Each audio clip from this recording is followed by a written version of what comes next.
Seguimos en Entre Líneas y ya le damos formalmente la bienvenida también y lo sumamos a Marcos, que está del otro lado en este esquema que hemos armado fruto también de la pandemia, ¿no? Para mantener el distanciamiento, cuidarnos entre todos y demás. Está Marcos ya vía Zoom y está con Jorge Ingaramo, el economista que nos va a ayudar a entender un poco el cuadro de situación en una economía en clave electoral que habrá de aquí para adelante a nivel nacional.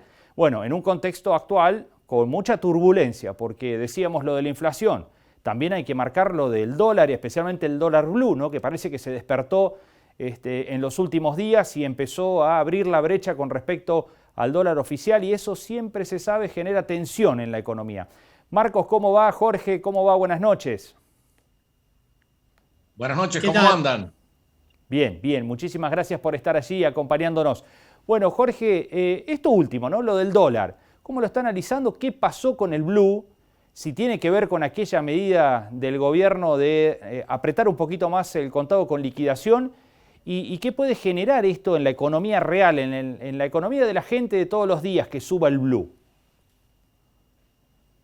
Bueno, yo no le doy mucha importancia, yo creo que es un problema de que hubo que pagar los aguinaldos, el Estado tiene déficit y bueno, hubo que emitir unos 130.000 millones de pesos para pagar los aguinaldos. Parte de eso la gente lo usó para cancelar tarjetas de crédito, han disminuido los saldos de tarjetas de crédito en 90.000 millones de pesos en el último mes. Y otra parte seguramente alguno fue a buscar al blue. Cuando el blue se despierta, desaparece la oferta. Valga la rima. Mire que bien me salió. Cuando el blue se despierta, se va la oferta. Y queda solamente la demanda. Entonces, pero no hay que darle mucha bola. Yo creo que lo fundamental no es tan mal. La campaña electoral va a ser un problemón, pero yo creo que se va a tranquilizar mucho a partir del sábado, cuando se conozcan las listas y cuando se vea que no hay ningún gran peligro adicional a la vista.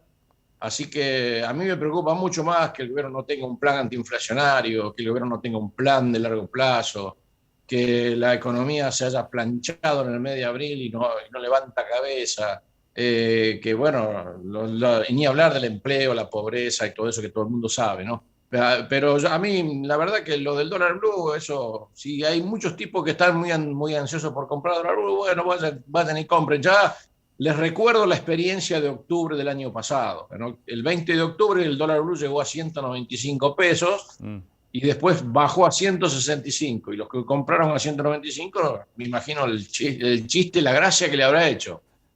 A mí no me parece que este gobierno tenga, con su política de monetaria y fiscal y de control de cambios, tenga problemas por ese lado. Me parece que los problemas son otros, como la inflación, como la falta de planes, como la fuga de inversiones, como el control de cambio, todo eso. Eso sí me parecen problemas serios. ¿Por qué ninguna de las medidas que tomó el gobierno en contra de la inflación dio resultados y tampoco las proyecciones que hizo? Bueno, porque se equivocó en no arreglar con el fondo. Déjeme que haga un minutito de historia. El 15 de septiembre del año pasado, más 4,5% del PBI, y eso lo vamos a financiar 3 puntos con emisión monetaria. Eso era un escándalo. Por supuesto, del 15 de septiembre al 20 de octubre, como le digo, pasó lo que pasó. El dólar pegó un pique, pero fenomenal. Después vino la doctora poniendo el día 11 de diciembre las condiciones de la campaña y volvió a decir, las elecciones se ganan congelando el tipo de cambio, congelando las tarifas y emitiendo plata y poniéndole plata en el bolsillo de la gente. Y bueno, peor todavía, otra vez sopa. Entonces ahí, bueno, en el medio del camino, el maíz había aumentado en Chicago 90%, la soja 80% y el pollo y la carne vacuna que se consumió en los argentinos, que se hace en el feedlot, se hace con maíz y soja. Entonces, bueno, ahí está la combinación, una combinación atómica de desprolijidades políticas, palabras mal dichas en el momento menos oportuno, y bueno, y una situación internacional que era la de aumento de los precios de las commodities. Esa es la explicación de por qué la inflación está alta y no la pueden bajar. Y no la pueden bajar aunque hagan una política fiscal muy buena como la que hizo Guzmán. Yo he elogiado la política fiscal de Guzmán de enero a mayo, sabiendo perfectamente que en junio iban a tener que emitir, pero como la Secretaría de Financiamiento del Ministerio de Economía había sobreendeudado en pesos al Tesoro, sabía perfectamente que esa plata excedente que se iba a emitir en el mes de julio se iba a absorber vía deuda. Y yo creo que mañana vamos a conocer los resultados del canje, el canje que propuso el Ministerio de Economía, y me parece que la cosa se va a ir tranquilizando.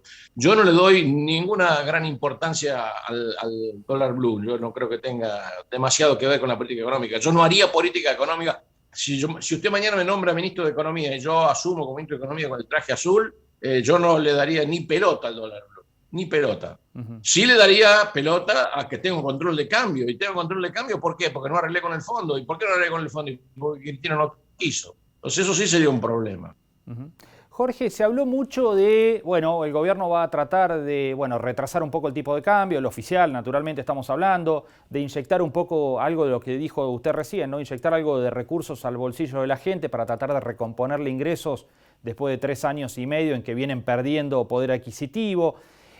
Pero la duda estaba planteada, ¿qué va a pasar el día después de la elección? Este ruido ahora del dólar, el proceso inflacionario que sigue tan alto y demás, ¿adelantó eso o la incógnita a dilucidar está puesta en el día después de las elecciones todavía? Para mí la incógnita está en el día después de las PASO. Ajá. Yo creo que ahí se va a ver, primero la primera incógnita es las listas del sábado, del pasado mañana. Sí. Esa es la primera incógnita, porque si las listas son con los candidatos de Fernández es una cosa y si hay sorpresas es otra. Al kirchnerismo puro y duro y al Instituto Patria no le están saliendo bien las cosas últimamente. Por más que Vudú esté libre y sin tobillera, eso a mí no me preocupa mucho.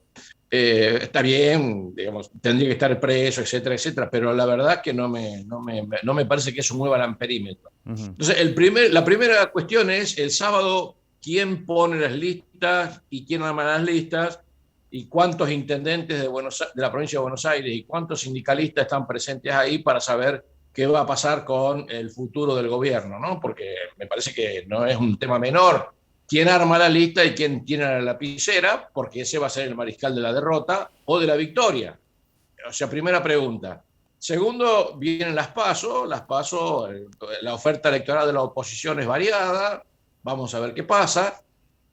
Y mi sensación es que después del 14 de noviembre, o sea, el 15 de noviembre a la mañana, empiezan 2 años de gobierno, de un gobierno que hoy no tiene rumbo, de una coalición que hoy no tiene conducción, porque lo que parece ser una gran conducción, en realidad no lo es, porque no pudo hacer asumir a Máximo en la conducción del PJ bonaerense, porque no puede armar las listas como quiere el Instituto Patria, en fin, no hay una conducción política del frente de todos. Entonces, bueno, el gobierno tiene que comenzar a gobernar en serio después de estos 2 años prácticamente perdidos por la pandemia, por lo que fuere, pero el gobierno comienza 2 años de gobierno donde tiene que conseguir resultados económicos muy contundentes. Entre otras cosas, arreglar definitivamente con el fondo.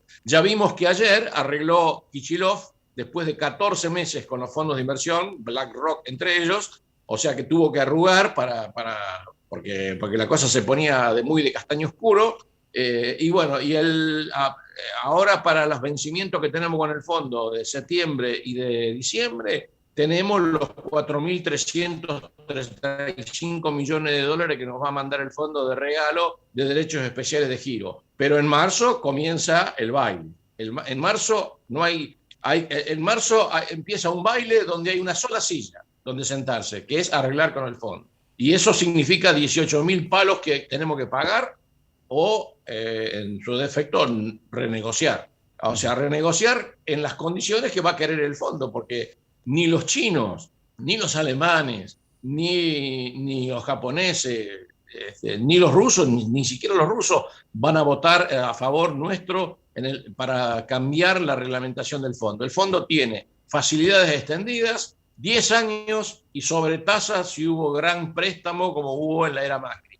Y como en la era Macri se le prestó a la Argentina 57.000 millones de dólares, hay sobretasa. Bueno, ¿cuánto puede cambiar el fondo eso? No lo que Cristina Fernández quiere, lo que el fondo va a querer, y es evidente que detrás de eso vamos todos. ¿Por qué? Porque el 31 de marzo, que es la fecha límite para el tema del Club de París, también es la fecha límite porque después vienen los vencimientos grandes con el fondo, que ya no van a tener ninguna clase de cobertura.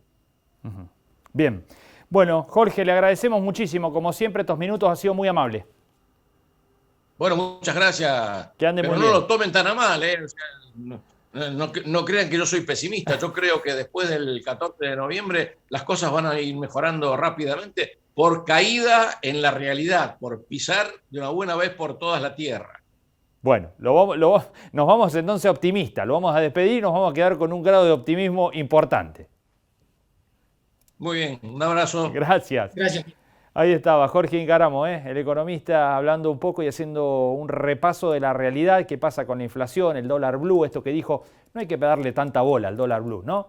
Y lo que va a ser, naturalmente, la economía en clave electoral de aquí. Primero dijo hasta el sábado, hay como mojones, ¿no? El sábado cierran listas, recordamos, a la medianoche, se va a saber quiénes van en cada una de las listas. Después tenemos el próximo mojón, el 12 de septiembre, que serán las PASO, y finalmente el 14 de noviembre, allí sí, por las bancas, la votación en aquel domingo, ¿sí?, de noviembre, que vamos a ir nuevamente a las urnas. Hacemos la primera pausa y ya seguimos con más Entre Líneas.